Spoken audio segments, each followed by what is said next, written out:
प्यारे बच्चों, पिछले कक्षा में हम लोगों ने साझेदारी प्रारंभिक अध्याय को शुरू करा था और उसमें कुछ प्रारंभिक बातों पर विचार किया था, जिसमें कि साझेदारी, साझे का व्यवसाय, फर्म, साझेदार, साझेदारी संलेख, उसकी विशेषताओं आदि पर हम चर्चा किए हुए थे।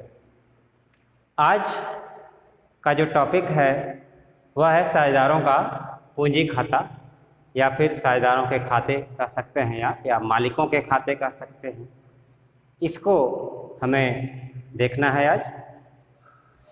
बच्चों, आपको याद होगा कि आप कक्षा 11 में जब अंतिम खाते बनाते थे तो वह जो व्यवसाय होता था वह एकल व्यवसाय होता था, जिसका स्वामी एक होता था, एक ही व्यक्ति। उसमें हम लोग क्या करते थे, थोड़ा सा हम लोग बैक में जा कर के देखते हैं। हमें ट्रेडिंग अकाउंट बनाना पड़ता था, जिसका रिजल्ट सकल लाभ या सकल हानि, ग्रॉस प्रॉफिट या ग्रॉस लॉस के रूप में दिखाई पड़ता था। उस परिणाम को हम लाभ हानि खाते में ट्रांसफ़र करते थे, है ना। अब इस लाभ हानि खाते से, पीएल अकाउंट से जो हमें रिजल्ट मिलता था वह होता था नेट प्रॉफिट या नेट लॉस। ठीक, तो नेट प्रॉफिट या नेट लॉस का जो परिणाम है वह परिणाम कहाँ जाता था? वह परिणाम जाता था बैलेंस शीट में। ठीक है ना। कैसे जाता था? आपने देखा होगा कि जब आप बैलेंस शीट बनाते थे ऐसे, तो आप लेफ्ट साइड में पूंजी दिखाते थे कैपिटल। यह कैपिटल इस एक आदमी की कैपिटल होती थी। ओपनिंग कैपिटल यहाँ पर आपने कुछ दर्शा दिया। इसमें आप नेट प्रॉफिट को जोड़ लेते थे और नेट हानि होती थी, लॉस होता था तो उसको घटाते थे। ठीक है ना।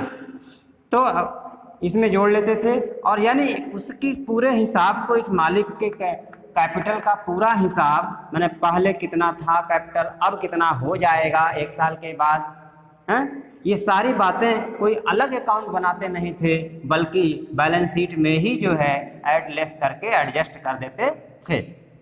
ठीक है ना। ऐसा ही हम लोग करते थे।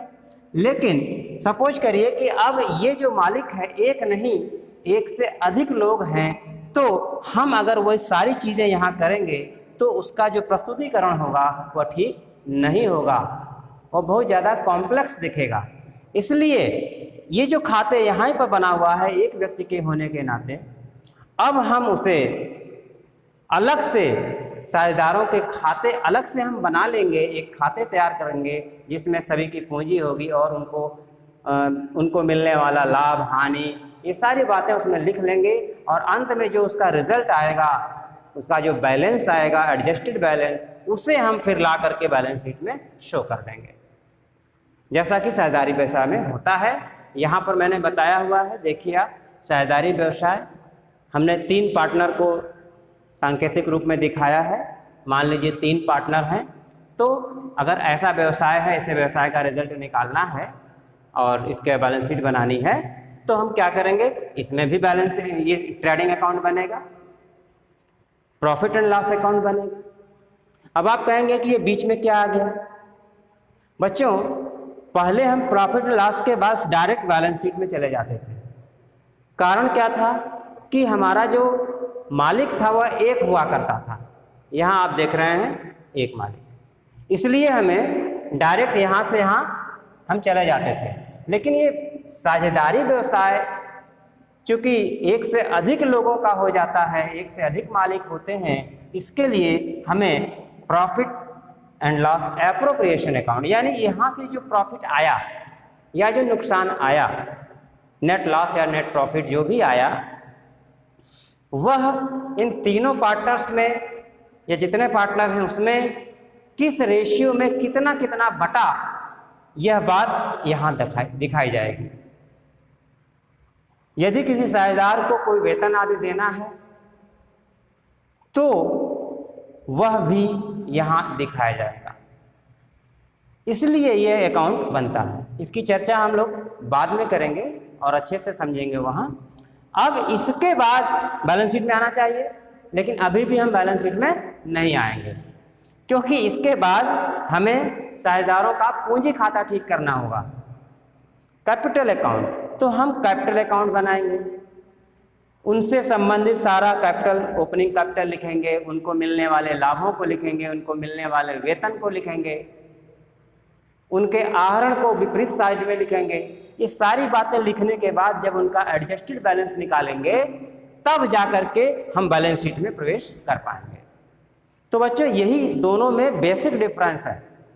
देखिए काम यहाँ भी वैसा ही है, यहाँ भी वैसा ही है, लेकिन स्वरूप थोड़ा बदल गया है, इसलिए यहाँ पर हमें ये सारे प्रोसेस करने पड़ते हैं, ये सारे स्टेप लेने पड़ते हैं।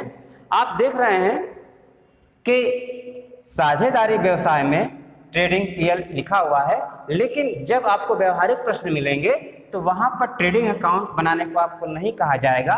प्रॉफिट लॉस भी बहुत सारे प्रश्नों में नहीं बनाना पड़ता है, ज़्यादातर हमें यहाँ से फेस करना पड़ेगा, PL appropriation account, partners capital और बैलेंस शीट। कुछ एक प्रश्न ही होंगे जिसमें पीएल अकाउंट भी बनाना पड़ सकता है डिटेल में, ठीक है। तो ये दोनों को आप बहुत ज़्यादा इस पर नहीं पढ़ाया जाएगा, क्योंकि ये आप बहुत अच्छे से पढ़ चुके हैं कक्षा 11 में एकल व्यवसाय वाले चैप्टर में, ठीक है बच्चों। हमने अभी आपको बताया कि साझेदारी व्यवसाय में ये सारी प्रक्रियाएं होती हैं। अब हम जो हमारा आज का टॉपिक है उस साझेदारों के खाते यानी पूंजी खाते को मेंटेन करना है। पूंजी खाते को मेंटेन करने के लिए हमने बताया उसकी ज़रूरत क्या है, क्योंकि एक से ज़्यादा है इसलिए मेंटेन करना पड़ता है। तो साझेदारों का जो पूंजी खाता है वह आपको दो तरीके से मेंटेन की जाती है, ठीक है ना। पहला है परिवर्तनशील पूंजी विधि और दूसरा है स्थायी पूंजी विधि। दो तरीका है उनके पूंजी खाते को मेंटेन करने का, पूंजियों को मेंटेन करने का। अगर हम परिवर्तनशील पूंजी विधि से उनके खाते, साझेदारों के खाते को मेंटेन करते हैं तो हमें सिर्फ उनके लिए एक अकाउंट तैयार करना पड़ेगा, साझेदारों का पूंजी खाता, कैपिटल अकाउंट। इसी कैपिटल में उनकी प्रारंभिक कैपिटल, ओपनिंग कैपिटल, उनको मिलने वाला प्रॉफिट, उनको मिलने वाला इंटरेस्ट और इसके विपरीत साइड में ड्राइंग यानी साझेदारों से संबंधित कोई भी बात, कोई भी चीज़ें, सारे मद इसी एक अकाउंट में ट्रांसफ़र किए जाते हैं, लिखे जाते हैं। इसका कारण ये हो जाता है, इसके कारण जब इस विधि में एक ही अकाउंट में साझेदारों को मिलने वाला सारा पारिश्रमिक, ब्याज, उनसे वसूला जाने वाला ब्याज या उनके खाते से की गई कटौती आहरण के रूप में, ये सारी बातें जब एक ही अकाउंट में लिखी जाती हैं तो इसका जो शेष है वह हर बार चेंज होता रहता है। बस इसी कारण से इस विधि का नाम है परिवर्तनशील पूंजी विधि। निश्चित रूप से साल के शुरू में इन्होंने पूंजी लगाई होगी, एक साल के बाद व्यवसाय का परिणाम आएगा और जब हम उसी पूंजी खाते में ही उनका परिणाम भी ऐड करेंगे तो निश्चित रूप से उसका शेष चेंज हो जाएगा। तो इस विधि में चूंकि एक खाता होता है, एक ही खाते में सब कुछ लिखा जाता है, इसलिए इसका नाम परिवर्तनशील पूंजी विधि है और इसमें सिर्फ एक अकाउंट बनता है जिसका नाम है कैपिटल अकाउंट। अब हम दूसरी विधि की चर्चा करेंगे जिसका नाम है स्थायी पूंजी विधि। नाम से ही स्पष्ट हो रहा होगा कि इनकी पूंजी जो ओपनिंग कैपिटल है उसे हम स्थिर रखेंगे, उसको हम अस्थायी रूप में रखेंगे। कहने का तात्पर्य है कि अगर साझेदारों ने 2-2 लाख रुपए पूंजी शुरू में लगाया था, व्यवसाय शुरू करते समय लगाया था, एक साल के बाद कुछ लाभ आदि हुआ, कुछ आहरण किया उन्होंने, तो ये लाभ और उनके आहरण की राशि को हम उनके पूंजी खाते में न लिख करके उसको एक अलग जगह लिखेंगे ताकि उनकी जो ओरिजिनल कैपिटल है वह अपने मूल रूप में दिखाई पड़ सके, वह स्थिर रह सके। इसलिए हम यहाँ 2 खातों का निर्माण करते हैं, एक तो पूंजी खाता पार्टनर्स का कैपिटल अकाउंट और दूसरा पार्टनर्स का करंट अकाउंट जिसको चालू खाता बोलते हैं। उनके द्वारा लगाई गई जो प्रारंभिक पूंजी होती है वह हम यहाँ दर्शाते हैं कैपिटल अकाउंट में, और वर्ष के दौरान जो उन्होंने अर्जित किया व्यवसाय से, लाभ हानि, ब्याज, आहरण, ये सारी बातें हम करंट अकाउंट में दिखाएंगे। तो बच्चों, इससे स्पष्ट होता है कि इसमें हम दो खाते बनाते हैं। एक बात और स्पष्ट करना चाहूँगा, कैपिटल अकाउंट में हम क्या दिखाते हैं। अभी तो मैंने बता दिया कि आपको ओपनिंग कैपिटल ही केवल दिखाना है, लेकिन इसमें हम कुल मिलाकर के 4 बातें दिखाते हैं। इनको मैं यहाँ पर बता दूँ आपको चारों बातों को। पहला जो है प्रारंभिक पूंजी को हम कैपिटल में दिखाएंगे। दूसरी बात क्लोजिंग कैपिटल दिखाएंगे। तीसरी बात कोई एडिशनल कैपिटल है, अतिरिक्त पूंजी, जैसे 2 लाख रुपए शुरू में लगा दिया, बीच में जाते जाते यह एहसास हुआ कि नहीं पूंजी कुछ कम पड़ रही है, 1 लाख और इसमें ऐड करना चाहिए, तो जो 1 लाख रुपया बीच में ऐड किया गया होगा साझेदार द्वारा, उसको हम एडिशनल कैपिटल कहते हैं, उसको भी हम इसी पूंजी में दिखाते हैं। चौथी बात, कोई परमानेंट विड्रॉल,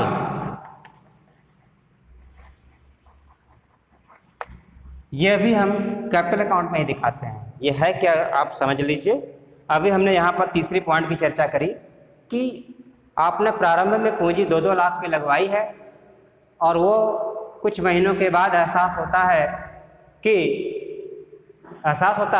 कि वो पूंजी कम है और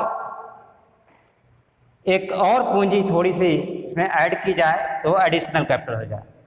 लेकिन बच्चों, इसके विपरीत थोड़ा सोचिए कि शुरू में 2 लाख के बजाय वो लोग 10 लाख लगा दें और महसूस हो कि नहीं 10 लाख ज़्यादा पूंजी लगी हुई है, न जानकारी के अभाव में ज़्यादा पूंजी उन्होंने इन्वेस्ट किया है, इतनी पूंजी की आवश्यकता नहीं थी, तो साझेदार यह निर्णय ले सकते हैं कि उसमें से पूंजियाँ विदड्रा कर लें हमेशा के लिए। उसी को मैं यहाँ नाम दे रहा हूँ परमानेंट विड्रॉल, यानी पूंजी हम वापस निकालेंगे। उसमें से 2-2 लाख ज़्यादा है तो हम उसमें से कुछ पूंजी वापस निकाल लेंगे, और ये 4 बातें ही इसमें दिखाई जाती हैं। इसके बाद 5वीं बात कोई इसमें दिखाई नहीं जाती। इसके अलावा साझेदार को जो कुछ भी मिलना है, जो कुछ भी साझेदार से हमें वसूलना है, वो सारी बातें हम करंट अकाउंट में दिखाते हैं। बस यही हमें इसमें समझाना था। बच्चों, चूँकि यह व्यवहारिक पहलू हम लोग लेकर चल रहे हैं, यहाँ पर न्यूमेरिकल क्वेश्चंस को सॉल्व करने की दृष्टि से हमें जर्नल एंट्री के बारे में भी कुछ जानना होगा कि अगर हम परिवर्तनशील पूंजी विधि को एडॉप्ट करते हैं तो हमें जर्नल एंट्री कैसे करनी होगी, उस पर आज हम लोग थोड़ा सा विचार करेंगे। यहाँ हमने लेन देन दर्शाने की कोशिश की है, यहाँ जर्नल एंट्री मैं बताऊँगा अभी। सपोज दैट कि कोई बिजनेस है और साझेदार उसमें पूंजी लगाने जा रहे हैं, उस बिजनेस को स्टार्ट करने जा रहे हैं। तो अगर साझेदार पूंजी लगाएगा तो आपके फर्म में व्यवसाय की पुस्तकों में क्या जनरल प्रविष्टि होगी उसको। बच्चों, जब से आप वाणिज्य विषय को पढ़ रहे होंगे, पहली एंट्री जो ही व्यवसाय शुरू होती थी तो कुछ न कुछ पूंजी से व्यवसाय शुरू होता था। ये एंट्री आपको सिखाई गई होगी और आपको बखूबी याद भी होगा कि व्यवसाय में जो चीज़ आए, जो आती है वह डेबिट। तो अगर पूंजी लगाई गई है तो व्यवसाय में पूंजी किसी न किसी रूप में आई होगी, या तो हार्ड कैश के रूप में आई होगी, या व्यवसाय के बैंक खाते में आई होगी, या किसी सामान के रूप में आई होगी, किसी संपत्ति के रूप में आई होगी। जो भी स्थिति हो, हम ये मान के चल रहे हैं कि यहाँ पर कैश रूप में आई होगी। तो यहाँ पर हम लिख रहे हैं कैश, या फिर बैंक खाते में या तो बैंक अकाउंट डेबिट। यह किस साझेदार की पूंजी है उसके नाम से यहाँ पर लिख देंगे। हम यहाँ पर पार्टनर्स कैपिटल अकाउंट लिख रहे हैं। मान लीजिए उस साझेदार का नाम एक्स है, तो यहाँ लिखेंगे एक्स कैपिटल अकाउंट, इस तरीके से, ठीक है। और यहाँ नरेशन हम स्पष्ट कर देते हैं, बीइंग कैपिटल ब्रॉट या कैपिटल इन्वेस्टेड बाय पार्टनर। जितने भी पार्टनर होंगे सब में लिख करके, सबसे जो है यहाँ पर सबके नाम लिख करके दिखा देंगे, और इस तरीके से पहली एंट्री आपकी हो जाएगी। अब बच्चों साल के बाद, एक साल जब बीतेगा तो इनका हम अकाउंट वगैरह तैयार करेंगे। फाइनल अकाउंट जैसे जो हमने पहले अभी चर्चा करी थी कि फाइनल अकाउंट तैयार होता है तो पार्टनर्स का कैपिटल अकाउंट तैयार होता है, पीएलएफ प्रिपरेशन वगैरह सारा कुछ। तो वहाँ पर हो सकता है साझेदारों की पूंजियों पर ब्याज की व्यवस्था हो। तो अगर पूंजी पर ब्याज होता है तो हम उसकी एंट्री यहाँ क्या करेंगे, ये एंट्री भी आप पहले से जानते हैं, बस यहाँ नए फॉर्मेट में है इसलिए आपको बताना पड़ रहा है, ठीक है, कि पूंजी पर ब्याज संस्था के लिए नुकसान होता है इसलिए वो डेबिट होगा। यहाँ भी वही बात है, interest on capital account debit. ये संस्था के लिए नुकसान है लेकिन साझेदारों को ये मिलेगा तो उनका फायदा है, उनकी पूंजी बढ़ जाएगी। बढ़ेगी कि नहीं बढ़ेगी? मान लो पहले से वो 2 लाख रुपए लगाए हैं और साल के अंत में उनको 5,000 रुपये ब्याज के हो गए, तो अब वो कहेंगे बिजनेस से, फर्म से कहेंगे कि भाई 2 लाख रुपए तो मैंने आपको शुरू में लगाया था और साल भर में 5,000 ब्याज का कमाया मैंने, तो अब हमारी पूंजी कितनी हो गई? 2,05,000। तो कुल मिलाकर के संस्था के लिए नुकसान है, लेकिन फर्म के जो साझेदार हैं उनकी कैपिटल बढ़ रही है, कैपिटल बढ़ाने के लिए उनका कैपिटल जो है क्रेडिट कर देंगे टू पार्टनर्स कैपिटल अकाउंट। ऐसे करके हम लोग दिखा देंगे। यहाँ लिख देंगे being interest on capital provided, इस तरीके से दिखा देंगे। अब ये जो पूंजी पर ब्याज अभी बताया मैंने कि यह फर्म के लिए, संस्था के लिए नुकसान है, ठीक है ना। तो जितने भी नुकसान होते हैं उसे हम एक अकाउंट में ट्रांसफर करते थे, याद है आपको? चूंकि ये नुकसान नॉमिनल अकाउंट है और जितने भी नॉमिनल अकाउंट होते हैं वह जो है पीएल अकाउंट में ट्रांसफर कर दिए जाते हैं, ये सब आपने पढ़ा था। अब हम साझे का व्यवसाय देख रहे हैं और यह जो पूंजी पर ब्याज है यह साझेदारों को मिलने वाला है, यह लाभों का नियोजन होता है। इस शब्द की चर्चा हम बाद में और डिटेल से करेंगे। तो इसे हम लाभ हानि में नहीं बल्कि लाभ हानि नियोजन खाते में ट्रांसफर कर देते हैं। तो आइए पूंजी पर ब्याज को हम ट्रांसफर करें। इसके लिए PL appropriation account debit to interest on capital account credit कर देते हैं और यहाँ पर नरेशन लिख देंगे being interest on capital transfer to PL appropriation account, appropriation account, इसमें हम यहाँ ट्रांसफर कर देते हैं। बच्चों चौथी जो एंट्री होगी वो आहरण के लिए हमने यहाँ दिखाया है कि अगर साझेदार वर्ष के दौरान कोई आहरण करते हैं तो उसकी एंट्री क्या होगी। यह भी आप पहले पढ़ चुके हैं। जब भी ड्राइंग होता था तो drawing debit to cash bank आप किया करते थे, या जिस चीज़ को वो निकालता था उसको क्रेडिट आप करते थे। यहाँ भी वही बात है, पार्टनर्स ड्राइंग डेबिट जो भी पार्टनर करेगा उसके नाम से ऐड करके लगा देंगे और जो भी पैसा निकालेगा वो टू कैश या बैंक फॉर्म में होगा या अगर कोई वस्तु निकालता है तो वो वस्तु यहाँ आ जाएगी। दूसरी बात कि अगर पार्टनर ने ड्राइंग किया हुआ है, इस ड्राइंग से उसकी पूंजी कम होती है। बात समझ में आ रही है ना? जैसे वर्ष के शुरू में उसने 5 लाख रुपए मान लो लगा दिया, वर्ष के दौरान उसने जो है 10,000 रुपये निकाल लिया, तो निश्चित रूप से अगर उसने ड्रा किया है तो अब 490 हो गया, उसका कम हुआ ना। बस उसी में ट्रांसफ़र करने के लिए इसको कर रहे हैं। आहरण को उनके खातों में ट्रांसफ़र करना, तो पार्टनर्स कैपिटल डेबिट हो जाएगा, क्योंकि इसे कम करना है।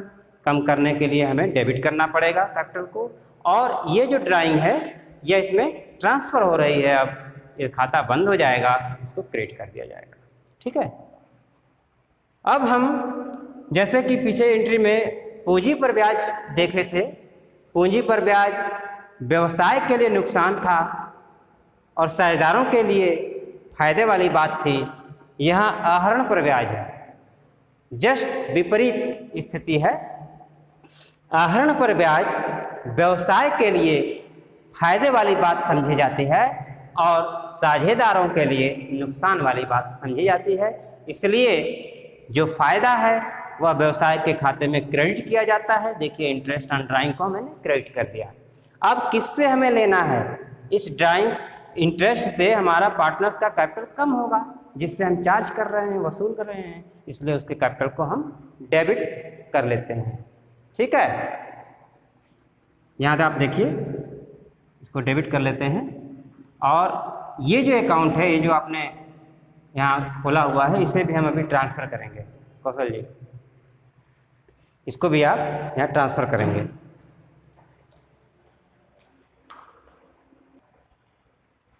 बच्चों, जो इंटरेस्ट ऑन ड्राइंग हम लोगों ने यहाँ पर अभी छठी एंट्री में देखा है कि इंटरेस्ट ऑन ड्राइंग से साझेदारों की पूंजी कम हो जाती है, तो पूंजी डेबिट हो गई, और इंटरेस्ट ऑन ड्राइंग जो कि बिजनेस के लिए फ़ायदा की बात है वो क्रेडिट हुआ था। अब हमने ये भी बताया हुआ था कि जितने भी फायदे और नुकसान होते हैं सब नॉमिनल अकाउंट होते हैं और उसे जो है पीएल अकाउंट में ट्रांसफ़र कर दिया जाता है। यहाँ पर पीएल अप्रोप्रिएशन है, क्योंकि ये साझेदारों को मिलना या उनसे लेना होता है। ठीक है, ये लाभों का विपरीत नियोजन है, समझ लीजिए। हैं, तो इसे हम अप्रोप्रिएशन में ट्रांसफ़र करेंगे। चूँकि व्यवसाय के लिए फ़ायदा है, इसलिए अप्रोप्रिएशन यहाँ क्रेडिट हो जाएगा, और इंटरेस्ट ऑन ड्राइंग अकाउंट बंद कर रहा है हमें। पहली बार क्रेडिट हुआ था, अब ये डेबिट हो जाएगा, तो ये बंद हो जाता है। ठीक है बच्चों, और भी एंट्री है जिसकी हम समीक्षा, जिसके बारे में हम अगले वीडियो में बताएंगे आपको। फिलहाल यहाँ तक आप सीखे होंगे, इसको आप रिवाइज करिए, देखिए, पढ़िए। आज के लिए धन्यवाद।